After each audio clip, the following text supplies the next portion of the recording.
And worst of all, with their open borders and bad elections, they have made us into a third world nation, something which nobody thought was even possible.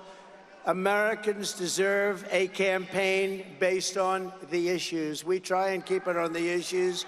As we can see in that clip, Donald Trump not only lying about his campaign, saying that he only wants to keep it on the issues, but also showing how poorly his campaign is run, that he's not in Michigan tonight, not in Nevada, not in Wisconsin or North Carolina, where Kamala Harris is expanding the map. No, Donald Trump is in New York campaigning for some reason, and that will be important later in this video, so make sure to stick around. But as we come to expect at this point, Donald Trump is losing his mind in yet another rambling rally, and this time we saw Donald Trump have what was a pretty unhinged moment of cognitive failure. But it wasn't just that. He also mocked a member of his family. He mocked Melania in a way that is just so funny that this is what his campaign has come to, and we are going to check all of that out. But before we do, if I could quickly ask you to leave a like on this video, it really goes a long way in supporting our channel. Now, let's get into this first really deranged clip from Trump. And God has now spared my life. It must have been God. Thank you.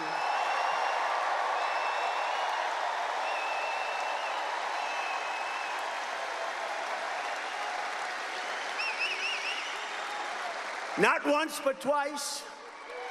And there are those that say he did it because Trump is going to turn this state around. He's going to turn this country around. He's going to make America great again. It is so strange as a man who clearly thinks of himself as God in Donald Trump to be talking about God sparing him from assassination. And I want to bring up a little bit of a gripe here. Didn't Trump say at the RNC that he would never talk about his assassination attempt again? Can we just, I guess, add that to the list of many lies? And he continues to talk about it in such a strange way, saying that people have converted, they have become followers of certain religions because Donald Trump was spared. It's just the most narcissistic thing he could possibly be talking about. And it seems like he thinks that he is God. And yeah, Donald, I hate to break it to you, that's not the situation. But again, these rallies continue to get out of control, and we see that in a really strange clip right here.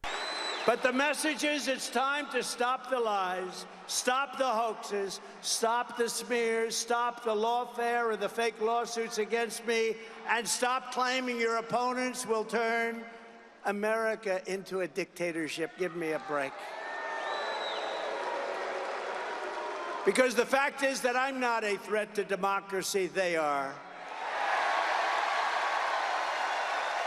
I always talk about how hypocrisy is baked into the MAGA movement, and especially being a Trump. If you want to be a member of the Trump family, you have to not only lie, but then you have to be a complete hypocrite. And Donald Trump right there, a perfect example, saying that Democrats have to stop calling out his actual attacks on our democracy, the threat that he is to our country as a whole, because that is damaging or politically divisive language, when in fact it's just true. But then in this same breath, seconds after, says Kamala Harris is the one who's a threat to democracy. We can't say it when it's true, but he can say it when it's a lie.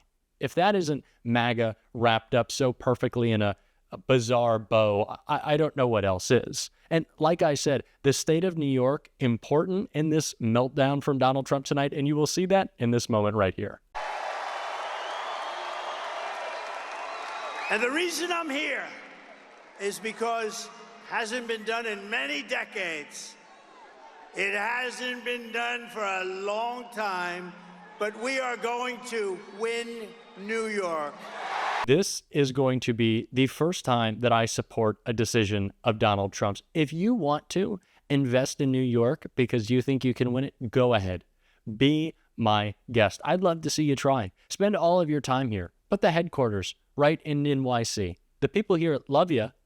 Donald, I promise it's going to be great. It's a great idea. Dump all of your money into New York. Again, Kamala Harris is expanding the map. She's not just in the battleground states. She's making more battleground states because her message is so compelling. And Donald Trump is somehow focused on winning New York when I don't think you'll be winning Nevada. You won't be winning Wisconsin, Michigan, Pennsylvania, North Carolina, Georgia. So I think that one may be a little bit out of grasp, but it is clear, like I said earlier, Donald Trump absolutely losing it. And that comes out in his moments of cognitive decline, which were clear here when he was talking about Kamala Harris, not as vice president, but it seems like he thinks that she has a different role in our government. We just got to check it out.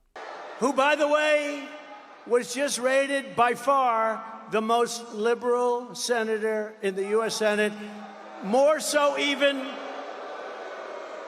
further left than Bernie Sanders and Pocahontas. If Donald Trump doesn't know that Kamala Harris is the vice president of the United States, I think that means he can't be president of the United States. And as we talk about Donald Trump's cognitive decline that is incredibly clear on this show, I always bring up the fact that it seems like in these moments, it is always Trump focusing on the past. He thinks it's still 2016, 2017, 18, 19, 20. And so he's attacking Senator Kamala Harris, saying she's one of the most radical senators because he's still caught up in that time. It's why he's still attacking President Biden. It's still why he attacks Hillary Clinton, because he can't escape the grievances that he is holding on to. And that's why when Kamala Harris says, we're not going back, it's not just about 4 years ago or even the 40 years ago that Donald Trump and J.D. Vance want to push us back to with Project 2025. We're not going back to Donald Trump in his grievance-ridden, angry mind, because that's what it all is all about for him, is his personal vendettas, his individual anger towards whoever it is in a given moment, his political adversaries that he wants to go after. That is what he's focused on, the past, not the future. And that's why he's delivering ridiculous messages and really just begging for votes at this point, as we can see right here. Vote for Donald Trump. What the hell do you have to lose? What do you have to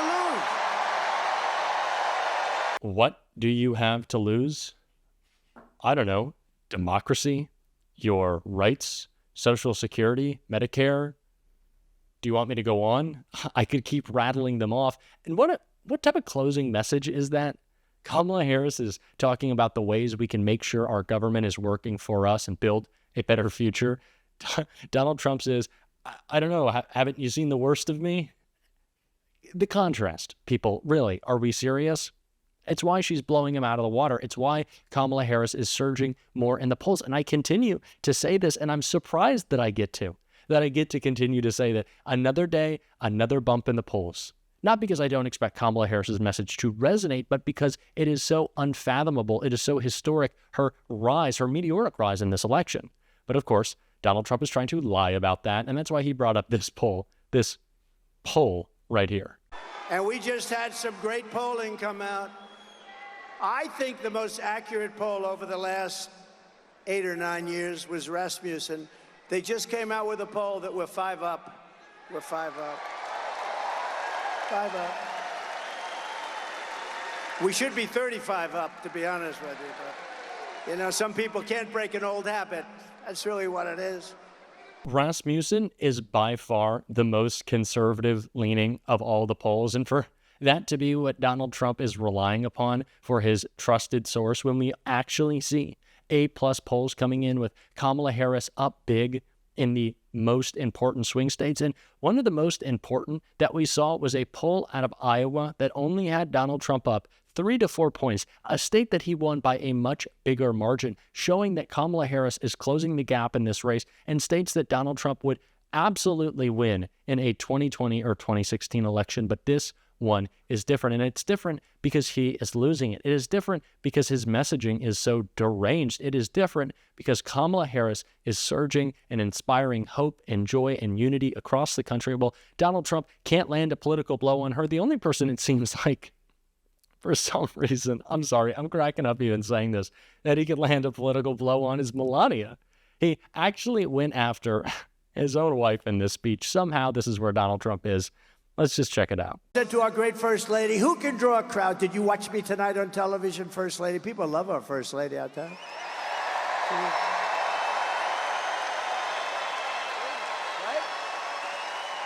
Go out and get a book. She just wrote a book. I hope she said good things about it. I don't know. I didn't.